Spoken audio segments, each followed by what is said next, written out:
얘네들이 뭐 100마리가 있다고 해서 다 활동을 하는 건 아니거든요. 이걸 정확히 얘기 드려야죠. 여왕벌 한 마리와 일벌 100마리라고 하는데, 일벌 100마리 중에, 얘네들 100마리 중에 활동을 하는 애들, 특히 맨 처음에 이렇게 햇빛이 들어와서 개방이 됐을 때 맨 처음에 나오는 애들이 있습니다.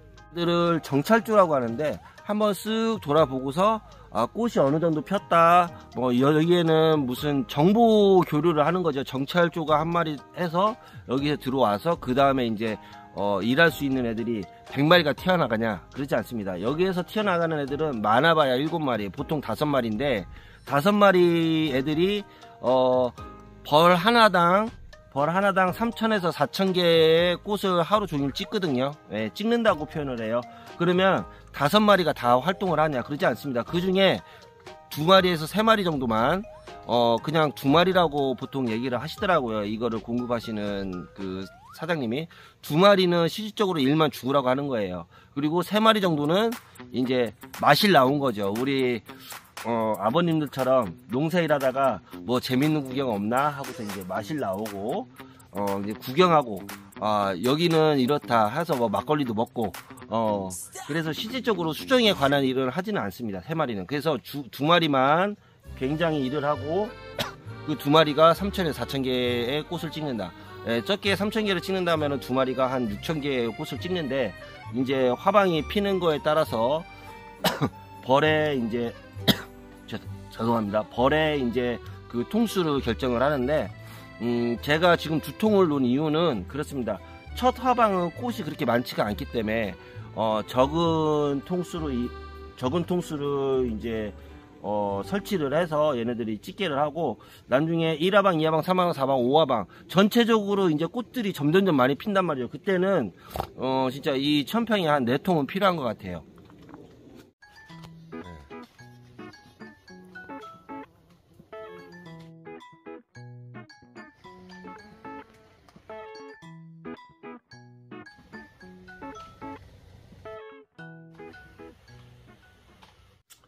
호박벌의 일종으로 얘기를 드리고요. 얘네들은 그 꿀이랑 뭐 별로 관계 없습니다. 얘네들은 꽃가루만을 위해서 꽃가루 수집에 특화된 벌들인데, 호박벌의 일종인 뒤형벌이라고 합니다.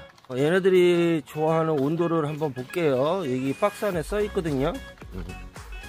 이 통속에는 여왕벌 한 마리와 그리고 일벌들 100마리 이상, 한 100마리라고 보시면 되고요. 수정 가능 면적은 방울토마토 200평이랑 완숙토마토 300평. 네, 이 얘기는 뭐냐면 방울토마토는 그만큼 꽃이 많다는 거죠. 네, 따갈따갈 한 화방당 거의 한 20개에서 25개씩까지도 달리니까. 근데 완숙토마토는 보통 한 화방당 많아봐야 5개, 거기서 이제 5개에서 6개, 거기서 속간해서 3개에서 4개를 달죠. 네. 그리고 활동 적정 온도는 12개에서 30개. 그러니까 그만큼 수정할 수 있는 꽃들이 많으니까 방울토마토는 200평이라고 하고요. 완숙토마토는 300평. 저희 같은 경우는 지금 865평, 연면적으로 하면은 1000평, 그리고 실면적으로 하면 865평인데 한 4박스가 들어가야 돼요. 그런데 왜 2개밖에 없을까요? 하나, 2개밖에 없을까요?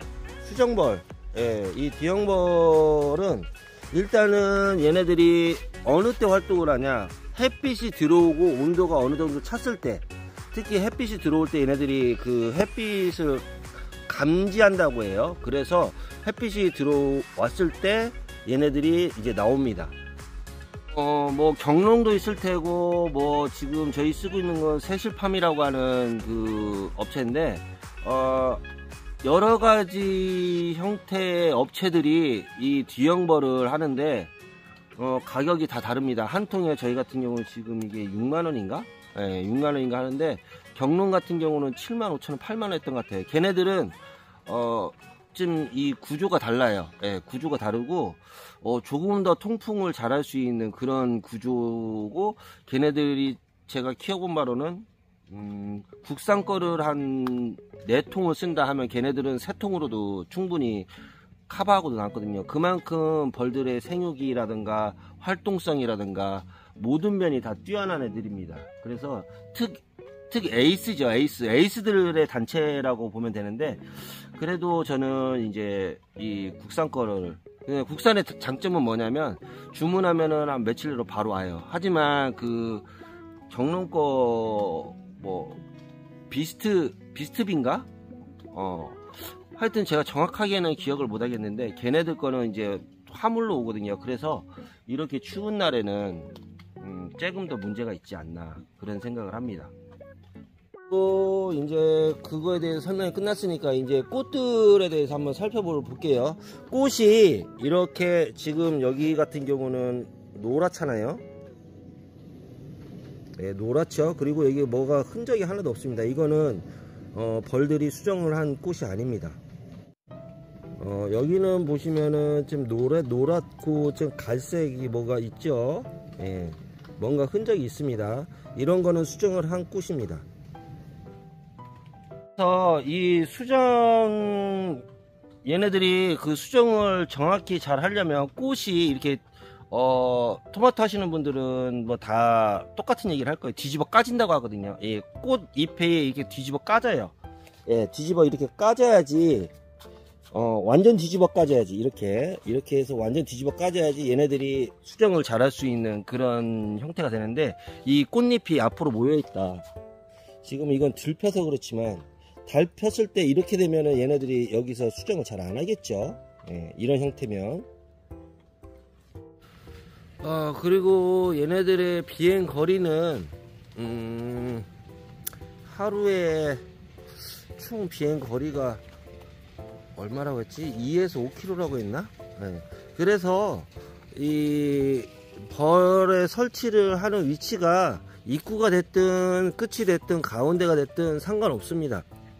입구랑 끝은 얘네들이 활동하는 범위 내에는 상관이 없지만, 이 입구랑 끝은 아무래도 추위가 외풍이 많이 들어오기 때문에, 저 같은 경우는 어떻게 설치를 했냐 하면, 보시다시피 밤에, 낮에는 뭐 그렇게 크게 춥지가 않아요. 여기 온도가 28도 30도까지도 올라가니까 토마토의 적정 온도는 한 26도 23도에서 26도입니다 예, 그렇게 해서 얘네들을 밤에 좀 취약하기 때문에 이렇게 설치했습니다. 이 비닐 덕트가 따뜻하기 때문에 추우면 비닐 덕트 사이에다가 했고요. 그리고 이 방열등 거의 밑에다가 했습니다. 딱 보시면, 네, 비닐 덕트와 비닐 덕트 사이에 설치를 했고, 방열등에 좀 어느 정도 온기를 얘네들이 받게끔 하기 위해서 이렇게 놨습니다. 그리고 위에는 이 낙수가 떨어지기 때문에, 물이 떨어지기 때문에 이런 박스 같은 거를 놓고요.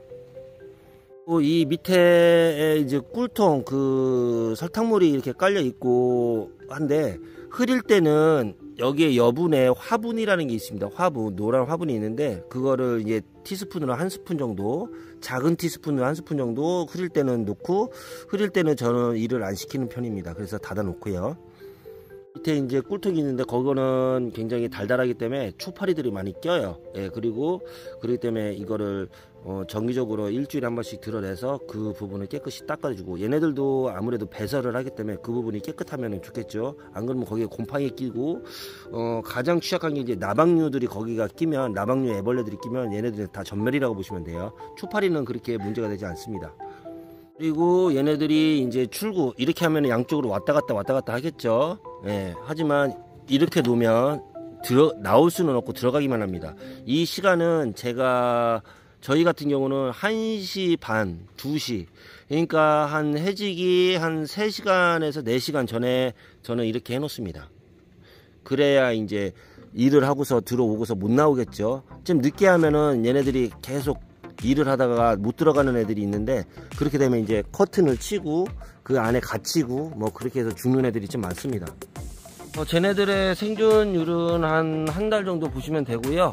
그리고 잘 관리를 하면, 제가 가장 예전에 오랫동안 키워본 적이 한 4달 정도, 예, 환경을 좋게 했더니 얘네들이 거기서 다시 여왕벌이 부활을 하고 그랬던 기억이 나거든요. 그리고 뚜껑을 이제 너무 많이 닫혀놓으면 얘네들이 습하기 때문에 얘네들도 이제 그걸 뚜껑을 어느 정도 이렇게 받쳐서 환풍을 좀 시켜주는 게 훨씬 더 좋습니다. 오늘의 영상 수정벌에 관해서 한번 알아봤습니다. 이상입니다. 안녕히 계세요.